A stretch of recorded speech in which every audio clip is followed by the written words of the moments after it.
ఓం సాయిరామ్. బాబా భక్తులందరికీ నమస్కారం అండి. మన బాబా గారి దయ వల్ల మనందరం బాగుండాలి, సంతోషంగా ఉండాలని కోరుకుంటున్నాను ఫ్రెండ్స్. ఇక ఈరోజు మన బాబా గారు ఒక మంచి సందేశాన్ని అయితే మన ముందుకైతే తీసుకువచ్చారండి. ఆ సందేశం ఏమిటంటే, ఈ వీడియో మీరు ఫస్ట్ టైం చూస్తుంటే ప్లీజ్ లైక్ చేయండి, షేర్ చేయండి, సబ్స్క్రైబ్ చేయండి ఫ్రెండ్స్. బాబా గారు ఈరోజు స్వయంగా సందేశాన్ని మన కోసం అందిస్తున్నారండి. ఆ తండ్రి మాటల్లోనే విని తెలుసుకుందాం. తల్లి, ఈ క్షణమే ఇది విను, మరు క్షణంలోనే ఒక మంచి మెరాకిల్ చూస్తావమ్మా. ఈ బాబా చెప్పేది విను, ఖచ్చితంగా నీకే అర్థమవుతుంది.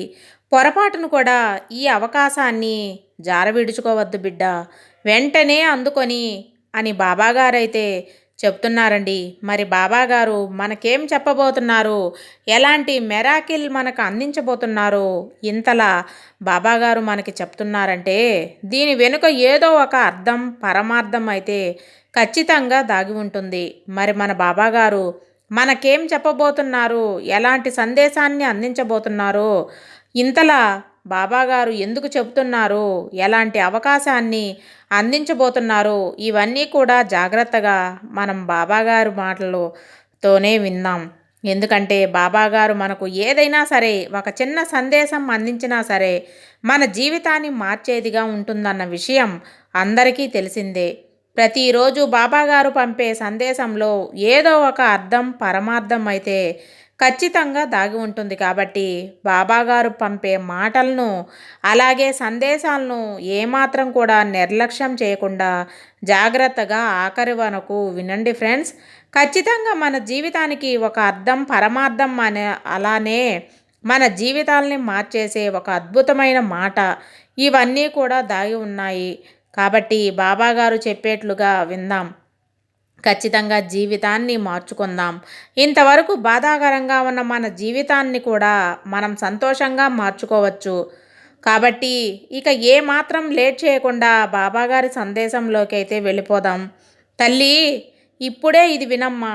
ఎందుకంటే నువ్వు ఎన్నోసార్లు నా దగ్గరికి వచ్చి, బాబా అసలు ఏంటి ఈ జీవితం, ఎందుకు నన్ను పుట్టించారు చెప్పండి బాబా, ఇకనైనా నాకు సమాధానం ఇవ్వండి, నా జీవితంలో ఒక అద్భుతాన్ని జరిపించబోతోంది, ప్రతి ఒక్కరి జీవితంలో జరిపిస్తున్నారే, అలాంటిది నేను పుట్టినప్పటి నుంచి, నాకు ఊహ తెలిసినప్పటి నుంచి మిమ్మల్నే సాయి సాయి అని ప్రార్థిస్తున్నాను కదా, నా జీవితంలో కూడా ఒక మెరాకిల్ జరిపించబోతున్నారా, ఒక అద్భుతాన్ని సృష్టించబోతున్నారా అని 1000 కళ్ళతో ఎదురు చూస్తున్నాను. ఒక్కసారైనా మీ దర్శన భాగ్యాన్ని నాకు కలిగించండి బాబా, నాకు కనిపించండి బాబా అని నువ్వు నన్ను ఆశగా అడుగుతూ, కోరుతూ ప్రార్థన పెడుతున్నావు కదా. అలాగే నాకు ఈ కాలాన్ని కాస్త అయినా అనుకూలంగా మార్చు బాబా. ప్రతిరోజు బాధలు, కష్టాలు, సమస్యలు, వీటితోనే నా జీవితం గడిచిపోతుంది. సాయి, ఆఖరి సమయంలో అయినా ఏదో ఒక అద్భుతాన్ని జరిపించండి బాబా. నేను కోరింది, ఆశపడింది నాకు దక్కేలా చేయండి తండ్రి. ఒక్కసారైనా మీ దర్శన భాగ్యం కల్పించు సాయి అని నా దగ్గర ప్రార్థన పెట్టుకుంటూ మొరపెట్టుకుంటున్నావు కదా, కన్నీరు కారుస్తున్నావు కదా బిడ్డ. నువ్వు ఒక్క విషయం మర్చిపోతున్నావమ్మా. ఏంటి బాబా, నేను ఏం మర్చిపోయాను, అన్నీ గుర్తుపెట్టుకుంటున్నానే, ఏం మరిచాను అని అడుగుతున్నావా? చెబుతాను, కాస్త మనసు పెట్టి వినమ్మా. చూడు తల్లి, నేను ఎక్కడో లేనమ్మా, నేను నీ దగ్గరే, నీతో పాటే ఉన్నానని నువ్వు ఎందుకు గుర్తించలేకపోతున్నావు చెప్పు. నేను ప్రతిసారి కూడా నువ్వు ఆశపడింది నీకు ఇస్తున్నాను, అందిస్తున్నాను, నా దర్శన భాగ్యం నీకు కల్పిస్తున్నాను కూడా. కానీ నువ్వే నన్ను గుర్తించడం లేదమ్మా.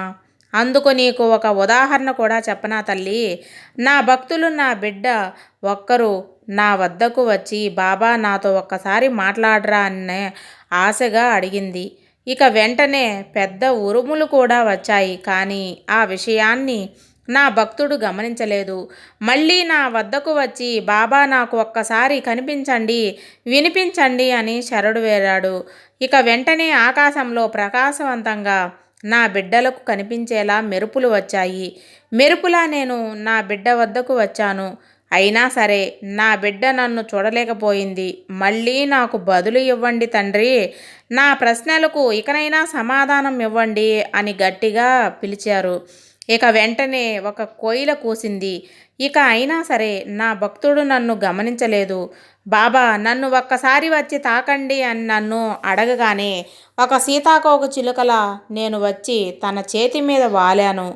అయినా తాను నన్ను పట్టించుకోకుండా తరిమేసింది. ఇలా నా భక్తుడు అడిగినవన్నీ కూడా నేను చేశాను.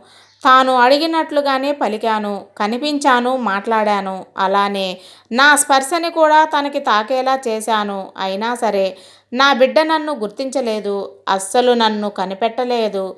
అడిగినవన్నీ చేశాక కూడా గుర్తించే శక్తి లేకుండా పోయింది. ఇలానే భగవంతుడు కూడా నువ్వు కోరినవన్నీ కూడా నీకు ఏదో ఒక రూపంలో ఖచ్చితంగా అందిస్తూనే ఉంటాడు తల్లి. కానీ నువ్వే వాటిని గుర్తించాలి, గమనించాలి. అన్నీ కూడా నీ చుట్టూ ఎన్నో అద్భుతాలు కూడా చేస్తున్నారమ్మా. కానీ పొరపాటును కూడా నువ్వు వాటిని అస్సలు గుర్తించడం లేదు. నీ బాబా ఎప్పుడు నీతోనే విశ్వం రూపంలో కా మాట్లాడుతూనే ఉంటారు. ఇక నువ్వు దాన్ని తెలుసుకోలేకపోతున్నావు. నేను నిన్ను స్వయంగా తాకుతాను అని అనుకోకు. ఏదో ఒక రూపంలో ఒక పక్షిలా, జీవిలా, గాలిగా అయినా సరే ఇలా ప్రతి ఒక్క జీవిలో ఈ ప్రకృతిలోనే నీ బాబా కలిసిపోయి ఉంటారు. నేను నీ కళ్ళకే కాదు నీ మనసుకు కూడా కొన్ని మెరాకిల్స్ అద్భుతాలను చూపిస్తాను. కాస్త గమనించు. నువ్వు నన్ను అడిగిన ప్రతిసారి నీకొక్క మార్పుని అందిస్తూనే ఉన్నాను. నువ్వు ఇంతకు ముందు నేను చెప్పిన నా బిడ్డ వలె నా సంకేతాలను గుర్తించలేకపోతున్నావు. మాయ అనే భ్రమలో ఉండిపోతున్నావమ్మా. అలా నేను వచ్చినా నువ్వు నన్ను గుర్తించకుండా మళ్ళీ మళ్ళీ నా దగ్గరికి వచ్చి ఒక మార్పు జరిపించు బాబా, జరిపించు బాబా అని అడుగుతూనే ఉన్నావు. నేను ప్రతిరోజు నీ జీవితంలో మార్పులు తెస్తూనే ఉన్నానమ్మా. వాటిని అర్థం చేసుకునేందుకు ప్రయత్నించు. వాటిని నువ్వు అర్థం చేసుకోకపోయినా, గ్రహించకపోయినా కానీ మార్పులు జరుగుతూనే ఉంటాయి. అలా జరిపించే బాధ్యత నాది. నా జీవితాన్ని నా బాబా మారుస్తారు అనే నమ్మకంతో ఉండు. నమ్మకంతో పాటు కాస్త ఓపికతో ఉండు. చాలు, అంతా మంచే జరుగుతుంది. నువ్వు ఎప్పుడూ కూడా నా పాదాల దగ్గర నుంచి దూరంగా వెళ్ళకు తల్లి. ఎందుకంటే నీ జీవితానికి ఒక మంచి దారిని నేను చూపిస్తున్నాను. నీ పూర్తి నమ్మకం, నీ ఆశ నాపై పెట్టు చాలు. తప్పకుండా నీ బాబా లీలలు నువ్వు తెలుసుకుంటావు. ఎవరైతే ఏ బిడ్డ అయితే నన్ను ప్రతి క్షణం తలుచుకుంటుందో, ఎవరైతే నన్ను పూర్తిగా నమ్ముతారో, ఎవరైతే నన్ను ఎక్కువగా ఇష్టపడతారో వారు అన్ని సందర్భాల్లో, అన్ని స్థలాల్లో నన్ను చూడగలుగుతారు. ఇక ఇప్పుడు నీ జీవితంలో ఒక మంచి మెరాకిల్ జరిపించాలనుకుంటున్నానమ్మా. నేను నిర్ణయం కూడా తీసేసుకుంటున్నాను. అది మార్చడం ఇంకా ఎవరి వల్ల కుదరదు తల్లి. నీకు కావాల్సింది స్వయంగా నేనే అందిస్తాను.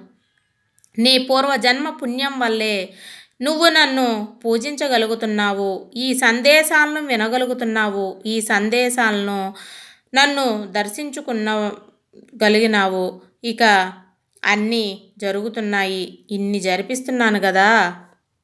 నన్ను దర్శిస్తున్న నీకు అద్భుతమైన మార్పుల్ని కూడా కల్పిస్తాను. నేను ఎవరినైతే అనుగ్రహిస్తానో వారికి మారు వేషంలో అయినా సరే వాళ్ళ వద్దకు వచ్చి అద్భుతాలు జరిపించే బాధ్యత నాది. వాళ్ళు జీవితాలను చక్కబెట్టే పూర్తి బాధ్యత నేను తీసుకుంటున్నాను. నీకు అదృష్టాన్ని కలిగించే అద్భుతం జరిపిస్తానమ్మా. నమ్మకంతో ఎదురుచూడు తల్లి. అంతా మంచే జరుగుతుంది. నీ బాబా నీకు తోడు ఉన్నారు కదా. ఇక నీకు భయమెందుకు చెప్పు. నీ సాయి తండ్రి నీకు తోడుగా నీతో పాటే ఉండగా ఇక నువ్వు దేనికి భయపడుతున్నావు. నువ్వు కోరుకున్న అద్భుతాన్ని, మెరాకిల్ని ఖచ్చితంగా నీ జీవితంలో జరిపించే తీరుతాను. ఇక హాయిగా ప్రశాంతంగా ఉండు బిడ్డ. నీ బాబా ఎప్పుడూ నీతో పాటే నీ పక్కనే ఉంటాను. ఇక దేనికి కూడా భయపడకు, కంగారు పడకు, అస్సలు అధైర్యపడకు. నీ బాబా ఈరోజు నీ కోసం ఒక సందేశాన్ని పంపుతున్నారు కదా. వాటిని జాగ్రత్తగా విను, అనుసరించు. నీ లైఫ్లో ఖచ్చితంగా మెరాకిల్ జరుగుతుంది. నీ బాబా నీకు మాట ఇస్తున్నాను. నేను అస్సలు మాట తప్పను తల్లి. నేను చెప్పినవి చెప్పినట్లుగానే జరిపిస్తాను. జరిపించి తీరుతాను. నువ్వు నీ బాబా మీద నమ్మకాన్ని ఇంకా ఇంకా రెట్టింపు చేసుకోవాలి కానీ ఎప్పుడు తగ్గించుకోవద్దు తల్లి. ఇలా నువ్వు నాపై ఎప్పుడైతే ఇంకా ఇంకా నమ్మకాన్ని పెట్టుకుంటూ ఉంటావో ఆ క్షణం నుంచి నీ జీవితం మార్చే పూర్తి బాధ్యత నేను తీసుకుంటానమ్మా. ఇక నువ్వు ధైర్యంగా ఉండు అని బాబాగారైతే చెప్తున్నారండి. సర్వేజన సుఖినో భవంతు. జై సాయిరాం.